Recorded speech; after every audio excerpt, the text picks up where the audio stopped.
한 절씩 번갈아가면서 교독으로 봉독하도록 하겠습니다. 아마시아가 왕위에 오를 때에 나이가 25세라 예루살렘에서 29년 동안 다스리니라. 그의 어머니의 이름은 여호앗단이요 예루살렘의 사람이었더라.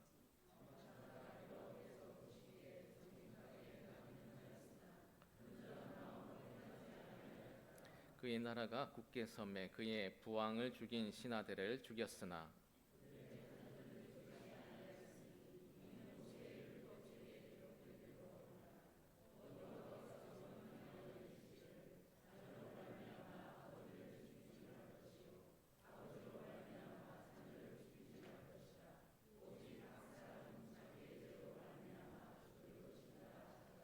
아마시아가 유다 사람들을 모으고 그 여러 족속을 따라 천부장들과 백부장들을 세우되 유다와 베냐민을 함께 그리하고 20세 이상으로 계수하여 창과 방패를 잡고 능히 전장에 나갈 만한 자 30만 명을 얻고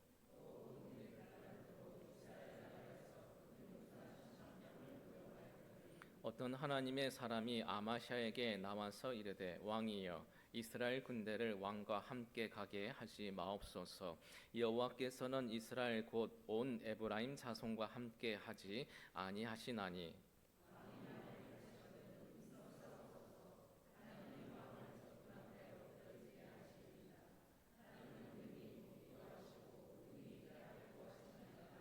같이요. 아마시아가 하나님의 사람에게 이르되 내가 100달란트를 이스라엘 군대에게 주었으니 어찌할까? 하나님의 사람이 말하되 여호와께서 능히 이보다 많은 것을 왕에게 주실 수 있나이다 하니라. 아멘. 오늘 이 시간에는 아마샤라는 인물에 대해서 살펴보면서 하나님께서 내려주시는 은혜를 받고자 합니다. 본문의 내용을 나누기 전에 성경 구절 하나를 살펴보도록 하겠습니다. 요한복음 10장 10절 말씀을 한번 보도록 하겠습니다. 신약 성경으로 와서 163쪽 어간에 있습니다. 요한복음 10장 10절 말씀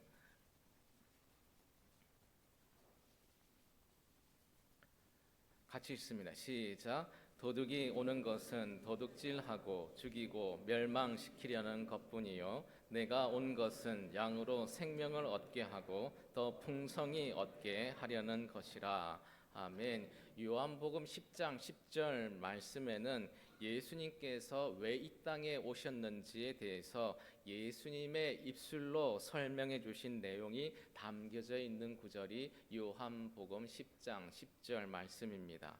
예수님에 대해서 누군가의 설명을 들을 때에 예수님 말고 다른 분들의 평가를 듣는 것도 매우 도움이 될 수 있을 겁니다. 그러나 예수님께서 자기에 대해서 스스로 말씀하신 것이야말로 그대로 받을 수 있는 예수님의 평가가 아닌가 싶습니다. 그 예수님께서 이 땅에 오신 이유를 당신이 스스로 설명해 주는 구절이 오늘 10장 10절 말씀인데 뭐라고 말씀하고 있느냐 하면 도둑이 오는 목적이 있다라는 것이죠. 도둑이 오는 목적은 도둑질하고 죽이고 멸망시키려는 것이 그들의 목적이다라는 겁니다. 그러나 내가 너에게 온 목적이 있다라고 말씀하시면서 자세히 두 가지로 구분해 주고 있습니다. 첫째로 예수님이 오신 것은 양으로 무엇을 얻기 위해서? 생명을 얻기 위해서 예수님께서 오셨다. 또 하나는 풍성함을 누리게 하기 위해서 예수님이 오셨다. 이 예수님의 목적 두 가지를 얘기해 주고 있습니다. 예수님이 이 땅에 오신 목적은 아주 명확합니다. 양으로 하나님의 백성으로 생명을 얻게 하시려고, 그리고 생명을 얻은 그 다음에 풍성함을 누리도록, 그렇게 살아가도록 할 수 있도록 예수님의 오신 목적이 여기에 있다라는 것이지요. 예수님이 우리에게 오신 목적은 뭐냐 하면 예수님 안에서 우리들을 행복하게 하기 위해서 오셨다라는 것입니다. 그 두 가지의 요소가 뭐냐? 첫째, 예수님을 믿고 구원받는 것이고, 또 하나는 구원의 풍성함을 누리는 것이다 라는 것입니다. 왜 제가 서두에 이 말씀을 드리느냐 하면, 그러니까 이제부터 우리들은 성경을 읽든지 아니면 예배를 통해서 말씀을 받든지 이 두 가지 안테나를 세우라는 것입니다. 어떤 말씀들은 우리들에게 생명과 관련된 말씀이 있을 거다라는 것이죠. 또 한 부분은 어떻게 보면 생명의 풍성함을 어떻게 누릴 수가 있을까, 우리에게 주시는 말씀이 여기 성경에 기록되어 있다라는 것입니다. 여러분들은 말씀을 들으실 때마다 오늘 말씀이 생명과 관련된 것인지 아니면 풍성함과 관련된 것인지를 잘 안테나를 세우시면서 내 삶에 하나님의 말씀을 어떻게 적용할 것인가를 준비하고 말씀을 듣게 된다면 매우 유익할 수 있다라는 겁니다. 이 말씀을 오늘 드리는 이유는, 오늘 우리들이 나눌 말씀들은 어디와 관련된 부분이냐 하면 생명과 관련된 부분이 아니라 풍성함을 누릴 수 있는 것에 관련된 부분입니다. 의외로 많은 그리스도인들이 예수님을 믿기는 믿지만 예수님을 믿는 사람의 풍성함을 누리지 못하면서 살아가고 있다라는 거예요. 그래서 하나님께서 말씀을 통해서 어찌해야만 하나님의 백성들이 이 땅을 살아가면서 풍성함을 누리면서 살아갈 수 있는지를 말씀에 담아 놓으셨습니다. 저는 오늘 아마샤의 인생을 살펴보면서 그렇구나, 우리 그리스도인들이 예수님을 믿고 풍성하게 살아가기 위해서 유념해야 될 몇 가지 일들을 하나님이 우리들에게 교훈해 주시는구나 라는 생각을 해보시기를 바랍니다. 그 중심에 중간지대를 벗어나야 된다라는 것입니다. 여러분, 아마샤는 누구냐 하면요, 간단하게 설명하면 요아스의 아들입니다. 요아스의 어머니가, 요아스 앞에 있었던 여자 왕의 이름이 뭐냐 하면 아달랴예요. 이 아달랴는 유다 전통을 가진 사람이 아닙니다. 여러분, 하나님께서 다윗에게 주신 약속이 뭐냐 하면요, 여러분 한번 기억해 놓으시기 바랍니다. 지금 이 설교를 나누면서 유다하고 이스라엘이 다른 나라라는 것을 꼭 유념해 두시기 바랍니다. 성경에서 일반적으로 저희들이 읽어볼 때에는 이스라엘 하면 누구의 백성입니까? 하나님의 백성이 이스라엘이죠. 그런데 역대하를 읽으면서는 유념하셔야 되는 거예요. 여기 이스라엘은 어느 이스라엘이냐 하면 북쪽의 이스라엘, 북이스라엘을 얘기하는 겁니다. 이들의 특징이 뭐라고 그랬습니까?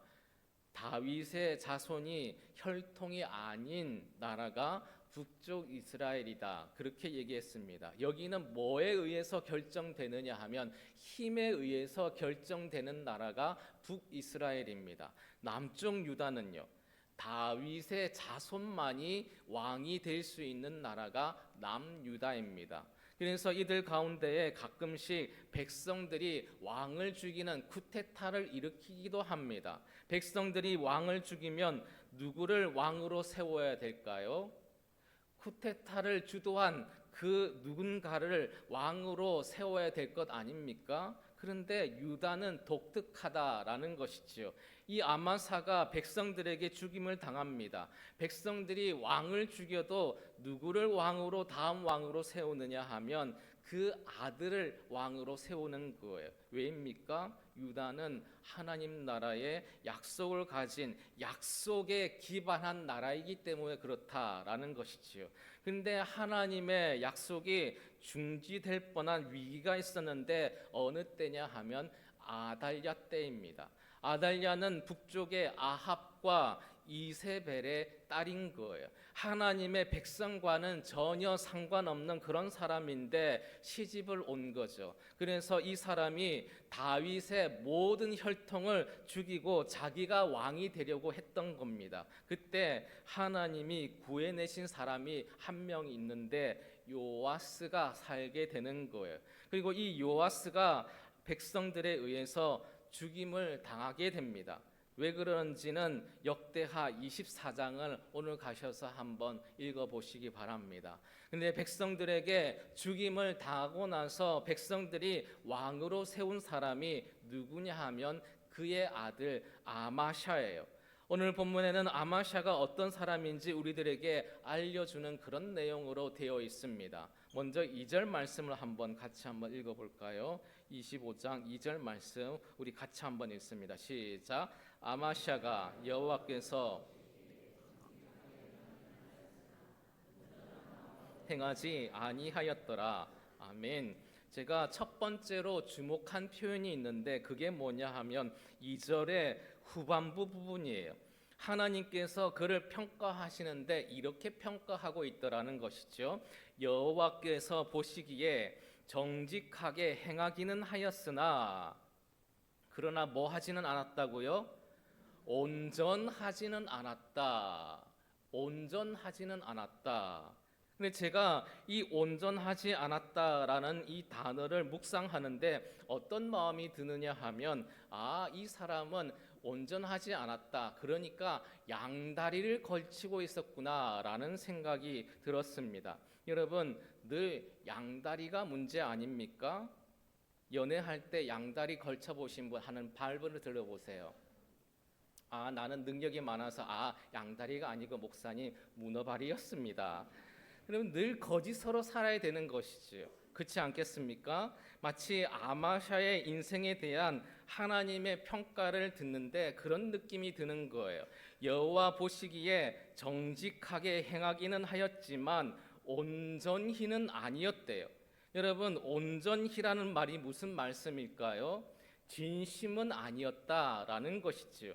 그냥 쉽게 표현하자면 반만 행했다, 반만 그랬다, 반은 마음이 다른 데 있었다라는 것 아니겠습니까? 그러면 여러분, 우리들이 다음 구절을 읽어보지 않아도 뻔한 거예요. 아마사의 인생 가운데 그가 양다리를 걸치는 삶을 살았기 때문에 나타나게 될 삶의 안 좋은 모습들이 분명히 그의 인생 가운데 있었을 것을 예상할 수 있다라는 것이지요. 우리들도 한번 이 시간에 점검해 볼 필요가 있습니다. 우리들도 이 중간지대를 아직 안 벗어나고 있는 분 있으십니까? 양다리를 걸치고 있으면 어떻느냐? 마음이 불안한 거예요. 불안하다는 건 뭐냐 하면 확정이 되지 않았다라는 것입니다. 확정이 되지 않은 그 사람은 눈이 흔들릴 수밖에 없습니다. 왜냐하면 아직 마음이 두 곳에 있기 때문에 그런 것이지요. 흔들리는 마음, 흔들리는 눈으로는 정확히 사물을 보지 못합니다. 그 상황을 파악할 수가 없는 거예요. 그러면 그의 인생에 무엇인가를 선택하거나 무엇인가를 결정할 때에 그는 분명히 잘못된 선택과 잘못된 판단을 할 가능성이 많을 수밖에 없습니다. 아마샤는 이후의 삶을 우리들이 살펴보면 그는 마땅히 선명한 선택을 해야 될 그 상황에 불완전한 선택을 하게 되는 겁니다. 그 이유가 무엇이겠습니까? 하나님 앞에 마음을 반만 드리고 반은 다른 쪽에 있었기 때문입니다. 중간지대라 하는 것이 그런 것 아니겠습니까? 오른쪽으로 갈 수도 있고 왼쪽으로 갈 수 있다라고 하는 그런 여지를 남겨놓는 공간이 있는 것이 중간지대 아니겠습니까? 여러분은 하나님 앞에 살아갈 때에 어떤 태도와 어떤 마음으로 살아가고 있으십니까? 그리고 지금 무슨 일인가를 행하거나 내가 어떤 위치에 있을 때에 여러분은 전심으로 그곳에 있으십니까? 여러분은 전심으로 그 태도를 하고 있으십니까? 아니면 언제든지 한 발을 뺄 각오를 하고 거기에 살짝 한 발만 얹어놓고 있으십니까? 그러면 무게의 중심이 바르게 잡히지를 않습니다. 만약에 양다리를 걸치고 있다라고 하면 지금 내가 선택한 지혜가 지금은 지혜로 보일 수 있겠지만 나중에 나에게 낭패로 돌아오게 될지도 모르는 거예요. 사랑하는 우리 영광교회 식구 여러분, 저는 여러분이 선명한 삶을 살게 되시길 주님의 이름으로 축복합니다. 그러려면 우리들의 중심을 한쪽으로 확실히 잡아 나가야 되는 거예요. 우리의 중간지대를 벗어나서 나는 오직 하나님밖에 신뢰할 분이 없습니다 라고 하는 그 인정과 그 태도를 가지고 살아갈 때에 우리가 보아야 할 것을 보게 되고 보지 말아야 할 것을 거절할 수 있는 힘을 가질 수 있게 되는 것입니다. 왜냐하면 여러분 잘 보세요. 특별히 5절 이하에 보시면요, 그가 에돔 사람들과 전쟁을 벌이게 됩니다. 전쟁을 하게 되는데 어떻게 하느냐 하면 유다 지파에 속한 사람들, 베냐민 지파에 싸울 수 있는 사람들을 골라내게 되는 거예요. 골라냈더니 장수가 몇이 되게 됩니까? 30만 명이 골라지게 되었어요. 그런데 한 가지 행동을 더 하더라는 거예요. 어떤 행동을 하느냐 하면 여기 6절 말씀을 한번 보시도록 하겠습니다. 6절 말씀 우리 같이 한번 읽도록 하겠습니다. 같이 읽습니다. 시작. 또 은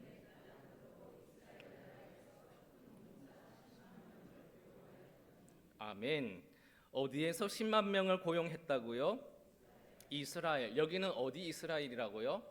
북이스라엘. 이스라엘 말씀드렸죠. 역대하에서는 이스라엘을 읽을 때는 북이스라엘을 얘기하는 겁니다. 북쪽 이스라엘에서 용사 10만 명을 얼마를 주고요? 은 100달란트를 줬다고요. 얼마일까요? 모르지만 느낌이 굉장히 많은 돈이다라는 느낌이 오지 않습니까? 그 굉장히 많은 돈을 주고 몇만 명을 용사로 불러왔어요. 10만 명을. 하나님의 백성이 어떤 일을 행하려고 하는데 그가 명확히 하나님의 법도를 따르지 않고 하나님의 백성이 아닌 사람들을 돈을 주고 사와서 그 일을 하려고 했다라는 것입니다. 왜 이런 선택을 하는 것일까요? 그가 중간지대를 벗어나지 않았기 때문입니다. 중간지대를 벗어나지 않으니까 선명해 보이지를 않는 거예요. 무엇이 하나님의 백성이 선택해야 될 방법인지, 무엇이 하나님의 백성이 거절해야 되는 태도인지가 선명하지를 않습니다. 그래 내가 내 나라에서 전쟁을 할 만한 하나님의 사람들이 30만 명밖에 안 되는데 이것 가지고는 에돔하고 전쟁에서 이겨낼 수가 없겠다라고 여기는 거예요. 그래서 자기의 지혜를 짜냈습니다. 그 지혜가 무엇입니까? 북쪽 이스라엘 사람들을 10만 명을 사들이는 거예요. 하나님께서 여러분 솔로몬에게 하신 평가를 여러분 들어보시면요, 이 예전에 이 솔로몬도 하나님께 전심을 드리지는 않았습니다. 그도 하나님 앞에 반쪽만 하나님께 마음을 드린 사람이에요.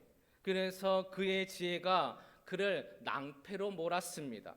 그의 처첩이 몇 명이었다라고 얘기하고 있습니까? 1000명가량 되었다 그랬죠.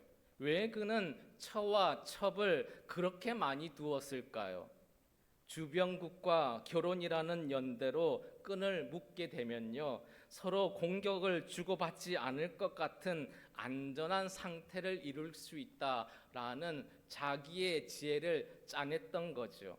그런 선명하지 않은 그의 지혜가 하나님 앞에 선명하지 않은 안목으로 그것을 선택해 버렸다라는 것입니다. 그리고 나서 이스라엘을 우상으로 전락시킨 사람이 누구였을까요? 그 지혜 많다는 솔로몬 왕 때입니다. 이방국의 공주들이 솔로몬에게 시집을 오면서 다 그 나라의 우상을 가지고 온 것입니다. 하나님 앞에 전심을 들이지 않는 그 태도가 선택한 그 지혜가 당장은 지혜로워 보였지만 나중에 낭패로 다가왔다라는 거예요. 저는 여러분과 제가 우리들의 중간지대를 벗어나서 우리가 기울여야 할 하나님께로 기울여지시길 주님의 이름으로 축복합니다. 여러분, 하나님을 신뢰한다라는 게 무엇일까요? 그것은 하나님께 쓰러진다라는 것입니다. 이렇게 서 있지 않고 하나님에게 내 몸이 기대어서 쓰러진다라는 거예요. 나는 하나님밖에 없습니다. 나에겐 소망이 하나님밖에 없습니다. 그렇게 결정하고 나서 무엇이 옳고 그른지, 내가 어떤 일을 선택하고 거절해야 될지가 그때에 선명해지게 된다라는 것이지요. 여러분, 이 복이 있길 주님의 이름으로 축복합니다. 두 번째로, 그렇게 아마샤가 북쪽 이스라엘에 10만 명을 사오니까 어떤 하나님의 사람이 아마샤에게 나타나서 이런 얘기를 하게 됩니다. 7절과 8절 말씀 우리 같이 한번 읽도록 하겠습니다. 7절 8절 시작. 어떤 하나님의 사람이 아마샤에게 나와서 이르되 왕이여,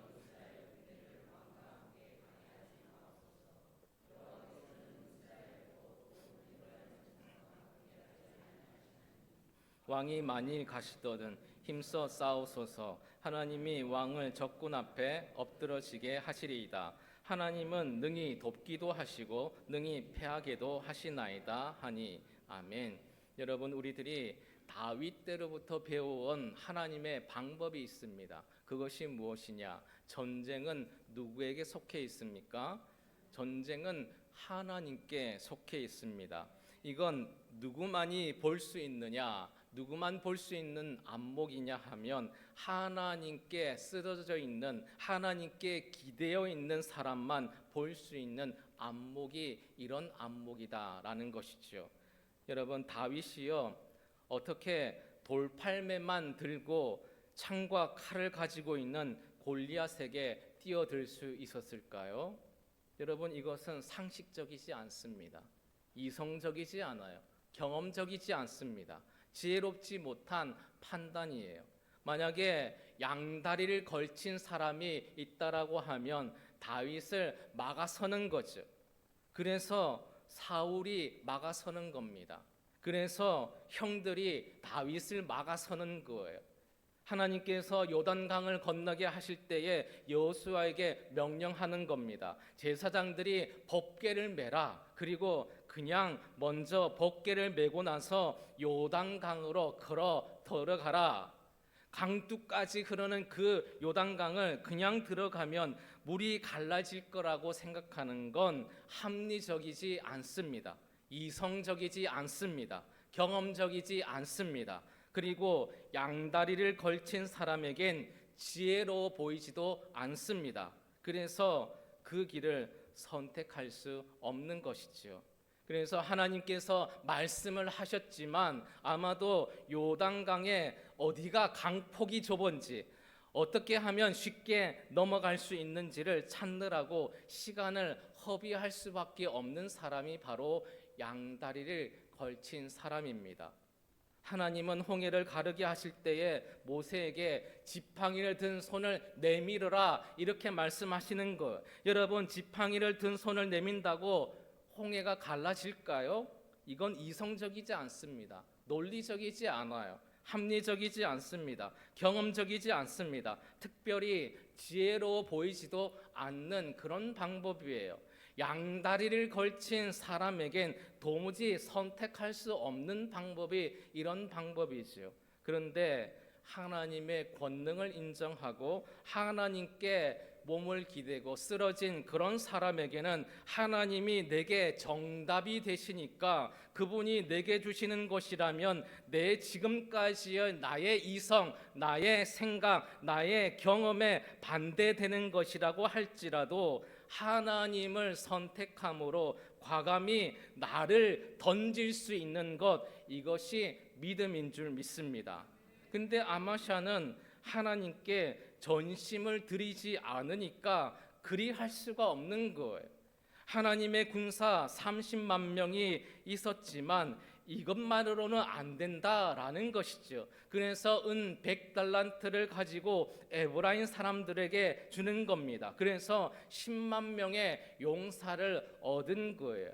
그때 아마사에게 어느 하나님의 사람이 나와서 얘기하게 하는 겁니다. 왕이시여, 북쪽 이스라엘의 군대와 왕과 함께 가지 마시길 바랍니다. 왜냐하면 하나님께서 그들과 함께 하지 않기 때문입니다. 그리고 하는 말이 왕이 만약에 가시거든 힘써 싸우세요. 하나님께서 적군 앞에 왕을 엎드러지게 할 것입니다. 이 말의 다른 표현이 무엇입니까? 전쟁은 누구에게 달렸다고요? 하나님께 달렸다. 사랑하는 여러분, 여러분이 예배당에 오시기 전까지 우리들의 마음은 어땠습니까? 혹시 흔들리는 마음은 아니었습니까? 이것은 돈의 문제인 거야. 이것은 건강의 문제지. 이것은 사람의 문제지 라고 보였을 거예요. 그것이 너무 합리적으로 보였을 겁니다. 너무 경험적이고 이성적이고 논리적이고 심지어 지혜롭게 판단했던 판단이라고 생각할 수도 있습니다. 하나님은 그런데 또다시 오늘 우리들에게 특별히 하나님의 백성들이 생명을 얻게 되고 풍성함을 누릴 수 있게 살아가려면 이 음성을 들어야 된다라고 말씀하고 있습니다. 내 삶은 하나님의 권능에 달려 있습니다. 그러므로 오늘 우리들이 또다시 하나님을 앙망하시기 바랍니다. 우리들의 바라봄을 명확히 하시기를 소망합니다. 바라봄이 명확해야만 흔들리지 않을 수 있는 거예요. 하나님은 아마샤에게 함부로 연합하라는 것을 조심하라고 하시고, 그리고는 뭐라고 말씀하시느냐 하면 그 뒷구절을 저희가 다 읽을 수는 없지만, 그러자 아마샤가 흔들리다가 이렇게 대답을 하게 됩니다. 내가 이미 많은 돈을 치렀습니다. 그러나 저들을 그냥 돌려보내면 어떻게 합니까? 라고 얘기하는데, 그래도 돌려보내라 그렇게 하니까 아마샤가 그 일에 순종하는 거예요. 돈에 손해를 보게 됩니다. 100달란트는 이미 다 주었습니다. 근데 그것은 그대로 가져가게 하고 그들을 돌려보내는 일이 있게 되는 거예요. 그리고 유다의 30만 명과 함께 에돔과 전쟁을 하게 됩니다. 여러분, 전쟁의 결과가 어떻게 되었을까요? 이기게 된 것입니다. 여러분, 다시 하나님의 권능을 신뢰하시기 주님의 이름으로 축복합니다. 마지막 세 번째로 저희들이 주목할 구절은 14절 구절이에요. 여러분, 한 장 넘기셔서 14절을 여러분이 한번 읽어주시기 바랍니다. 14절, 25장 14절 시작.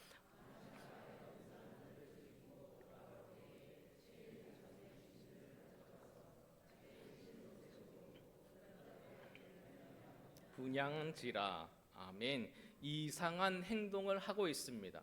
여러분, 지금 하나님의 사람의 권고함을 받아서 10만 명을 돌려보내고 질 것 같아 하고 여겼던 그 싸움인데 30만 명을 가지고 에돔과 전쟁을 해서 이기게 되는 거예요. 그러면 이긴 것까지만 딱 하고 그 다음에 우리들이 예상할 수 있는 것은 아마샤가 돌아와서 어떻게 해야 되는 것입니까? 하나님께 뭐 해야 되는 거예요? 감사해야죠. 영광을 돌려드려야죠.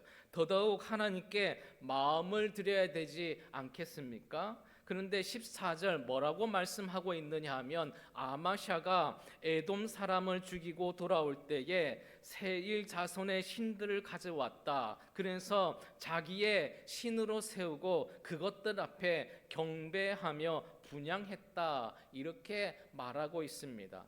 오늘 마지막 세 번째로 나눌 얘기는 이것이에요. 실패는 성공 뒤에 오기가 쉽다라는 것입니다. 거꾸로 표현해드리면 여러분과 저의 성공 뒤에 찾아오는 실패를 조심하셔야 된다라는 것입니다. 잠도 깰 겸 한번 저를 따라해 주시기 바랍니다. 성공 뒤에 찾아올 수 있는 실패를 조심해야 됩니다. 아마샤에 대한 하나님의 평가는 그는 하나님께 온 마음을 들이지 않았다라는 것입니다. 그의 인생 중간중간에 하나님께 마음을 한두 번 드린 적은 있습니다. 그런데 온 마음이 아니었다라는 거예요. 여러분이 일반적으로 고대 전쟁에서 적군과 싸워서 이기잖아요. 그러면 하는 일이 뭐냐 하면요, 적군의 신상들을 다 파괴하는 겁니다. 그것들을 막 모욕하는 그런 행위를 하는 거예요. 이를테면 바벨론이나 아수르가 이스라엘을 점령했잖아요. 그리고 유다를 쳐들어왔을 때에 행했던 것이 무엇입니까?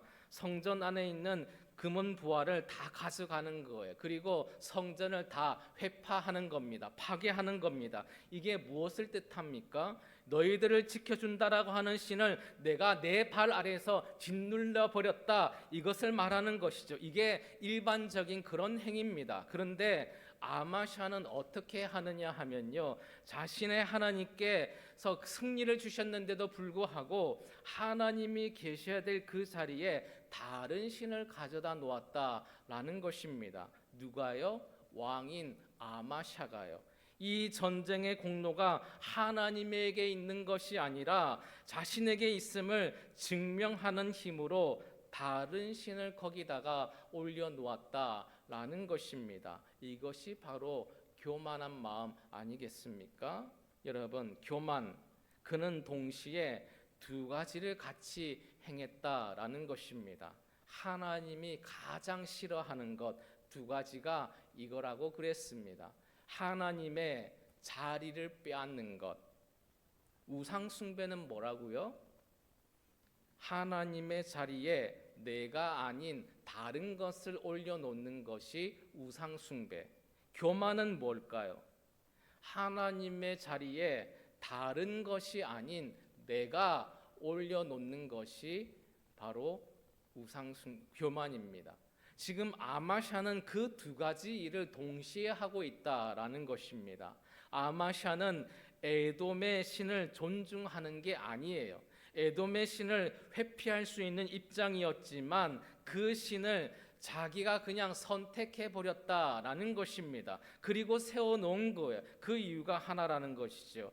이 전쟁의 승리가 하나님 때문에 온 것이 아니라 나 때문에 왔다라는 것을 증명하기 위해서 그랬다라는 것입니다. 자기 과시를 위해서 그랬다라는 겁니다. 이제 우리에게 물어보려고 해요. 여러분과 저는 혹시 성공한 다음에 이 성공이 하나님이 주신 것이 아니라 내가 준 거야 라고 하는 걸 드러내기 위해서 혹시 내가 올라가지는 않았습니까? 아니면 내가 다른 어떤 업적을 내세워서 하나님의 이름을 약화시키는 일들을 하지 않았는지를 꼭 한번 이번 한 주간 점검해 보시기를 바랍니다.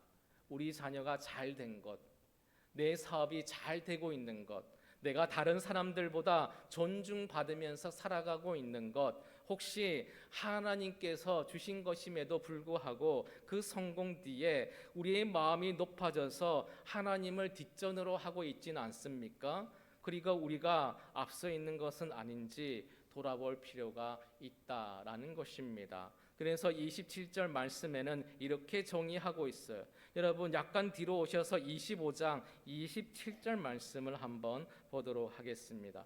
여러분 초반부만 같이 한번 읽어보도록 하겠습니다. 같이 한번 읽습니다. 시작. 아마샤가 돌아서서 여호와를 버린 후로부터, 여기까지요. 아마샤가 돌아서서 누구를 버렸다고요? 여호와를 버렸다. 여러분, 교만은 멸망의 선봉입니다. 교만은 우리를 망하게 할 거예요. 어떤 종류의 성공이든지 물질적인 성공, 육체적인 성공, 명예적인 성공, 권력의 성공이든지 우리들이 중간지대를 벗어나지 않아 선명성을 잃어버리잖아요. 그러면 그것이 누구로부터 왔는지를 잃어버렸기 때문에 그 교만은 결국 우리들을 비참한 삶으로 이끌어가게 만들 것이다 라는 것입니다. 너무 재미있는 것은 14절 이전의 상황을 보시면요, 마땅히 아마샤가 하나님께 드려야 됐던 것이 뭐냐 하면 감사를 드려야 됐던 거예요. 하나님 감사합니다. 자칫 제가 다른 이들과 악인들과 연합해서 이 전쟁의 실패를 경험했을 뿐만 아니라 하나님의 이름을 모욕할 뻔했습니다. 그러나 하나님께서 그 길을 막아주시고 저로 하여금 승리하게 하시니 감사드립니다 라고 해야 될 그 감사가 어떻게 됐느냐? 교만으로 바뀌고 말았다라는 것이죠. 그래서 여러분, 마지막으로 드리고 싶은 건 이거예요. 교만을 이겨내는 방법이 있는데 그것이 감사라는 것입니다. 한번 따라해 주세요. 교만을 이겨내는 방법은 감사입니다. 여러분, 이번 한 주간 동안 하나님이 내게 주신 것을 교만으로 전락시키지 않으시려면 여러분, 감사를 드려야 되는 거예요. 저로 말씀드릴 것 같으면 이렇게 여러분 앞에 설교를 할 수 있다는 것 너무 감사한 일 아니겠습니까? 이렇게 너무 착하고 순진무구해 보이는 이런 성도들이 말씀에 졸지 않고 집중해 주는 것 너무 감사한 거죠. 두 자녀가 건강히 자랄 수 있는 것 감사한 거죠. 행복한 가정이 있다는 것 감사한 거죠. 좋은 장로님들이죠.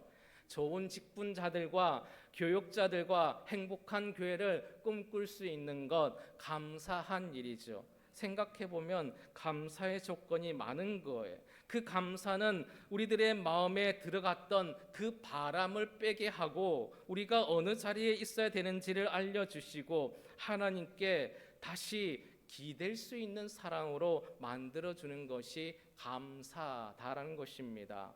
사랑하는 성도 여러분, 오직 하나님만이 우리의 처음과 중간과 마지막 삶의 이유이며 목적이며 근원이 되셔야 되는 줄 믿습니다.